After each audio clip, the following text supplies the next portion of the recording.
Hello everyone, welcome to my blog. আর আজকে আমরা চলে গেছিলাম ঘণ্টেশ্বরী মায়ের মন্দির। এই মায়ের মন্দিরটা কোথায় আর কেমন করে গেলাম, কিভাবে গেলাম, কেন গেলাম, অবশ্যই তোমরা জানতে পারবে ফুল ব্লগটা দেখলে। অবশ্যই দেখো। তো আমি অভিজিৎদার বাড়িতে বসে বোর হচ্ছিলাম, তো কোনো রকম প্ল্যান ছিল না, তো বললাম যে চলো না কোথাও ঘুরে আসি। চলো, তার সবাই মিলে বেরিয়ে পড়লাম, কিন্তু কোথায় যাবো কোনো রকম প্ল্যান নেই। মানিক কাকা টোটোটা আমরা রিজার্ভ করলাম। আমরা সবাই মিলে, আমি, গল্প, সুরদি, কুহু, অভিজিৎদা, ডোডো, গদনদি, আলপোষ সবাই মিলে বেরিয়ে পড়লাম। খুব মজা করলাম। তারপরে চলে গেলাম, বললাম যে চলো পিয়াজি মোড় থেকে আমরা লেফট সাইডে নিয়ে আমতলী ব্রিজে যাব। তো মোটামুটি গল্প করতে করতে সেই গল্প আড্ডা, হাসি ঠাট্টা, ঝগড়া, এই সমস্ত কিছু করতে করতে আমরা পৌঁছে গেলাম আমতলী ব্রিজে। তো পরে দেখলাম আমতলী ব্রিজে সেরকম কিছু নেই, এখানে সবাই রিলস বানাচ্ছে, তো অত টাইমও নেই আমাদের দেখার।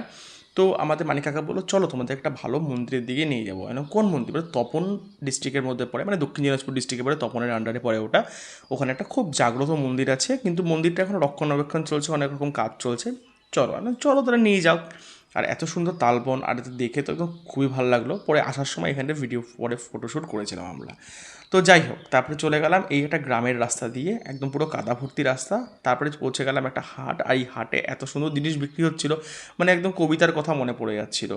তারপর পৌঁছাতে পৌঁছাতে অনেকটা ভেতরে, মানে অনেকটা বলতে অনেকটা ভেতরে, প্রায় মোটামুটি 17 থেকে 18 কিলোমিটার ভেতরে নালাগোলা থেকে।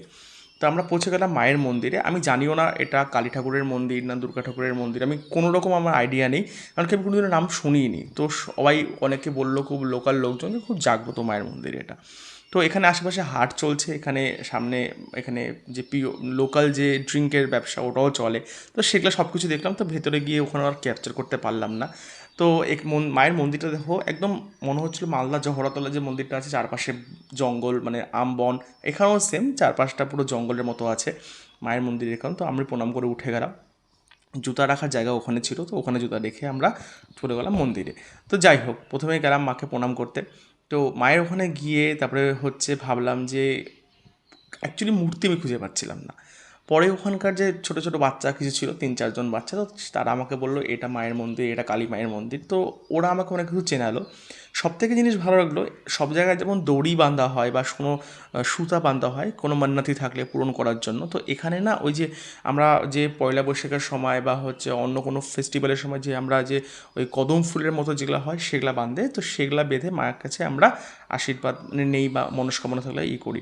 তো এটা কালী মায়ের মূর্তি। আর এখানে দেখো অনেকে এরকম মনস্কামনা করার জন্য সব বেঁধে গেছে, প্রচুর লোকের প্রচুর মনোবাসনা থাকে। তো হালাকি কোনো ওখানে দোকান ছিল না, তো আমরা বাঁধতে পারিনি, জানি না আমার মনস্কামনা পূর্ণ হবে কি না।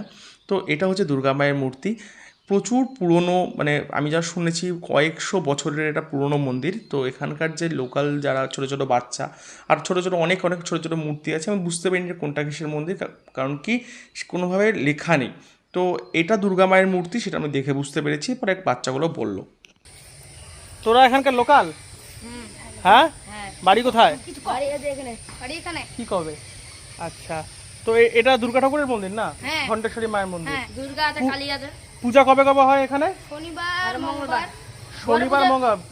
বড় পূজা কবে হয়? বাংলার 26 তারিখে। বাংলার 26 তারিখে। ওই পোস্টার চলে আসে।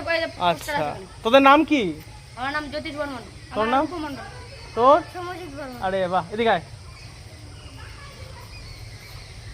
আর এই মন্দিরের বৈশিষ্ট্য কি? মানে এই মন্দিরের কি, মানে কি, কেন এখানে সবাই আসে? কেন সেটা আমি বলতে পারবো না। জাগ্রত মন্দির। আচ্ছা, এত এর বাবা তো মানে পরে আমি পোস্টারটা ভালো করে পড়লাম, 1000 বছরের পুরনো এটি মন্দির, আর এটার নাম হচ্ছে ঘণ্টেশ্বরী মায়ের ঠাকুরানী মন্দির। বিশ্বাস করো, মায়ের ওখানে গিয়ে একটা আলাদাই পজিটিভিটি কাজ করে। আমার তো ভালো, এখানে হনুমানজির মূর্তি আছে, এখানে কালী মার মূর্তি আছে, মানে মূর্তি বলতে ছোটো ছোটো যে শিলা টাইপের, ওরকম টাইপের আছে। আর এখানে দুর্গা মায়ের মূর্তিটা তোমরা দেখতেই পেলে, কিন্তু মনে হয় এখানে রক্ষণাবেক্ষণের অভাব, মানে ঠিকঠাক করে সংরক্ষণ করে রাখা হয়নি। তো ওদেরকে টাটা করে আমি ব্যাক করে আসলাম। Tata tata, bye bye. তো ঘণ্টেশ্বরী মায়ের মন্দিরে আমরা পুজো টুজো দিলাম। এখানে তোমরা দেখতেই পেলে কিছু ছোটো ছোটো বাচ্চাদের সাথে কথা হলো। কুকু এদিকে আসো একবার। আমরা কোথায় আসলাম? একটা মন্দিরে আসলাম না, খুব পুরনো প্রাচীন মন্দির। আমরা এখানে এসে অনেক ছবি টবি তুললাম, হালাকি আমি ছবি তুলিনি, আমি ভিডিও শ্যুট করলাম, এটা ছবি টবি তুলছে, এখন এদের সাথে ছবি টবি তুলবো আমরা। ওকে, তো এই যে আলপো আর সুরদি, আর ওই যে অভিজিৎ দা আর গদনদি, আর ওখানে হচ্ছে হাড়িয়ার ব্যবসা হচ্ছে। আর এই যে আমি, আমার বউ।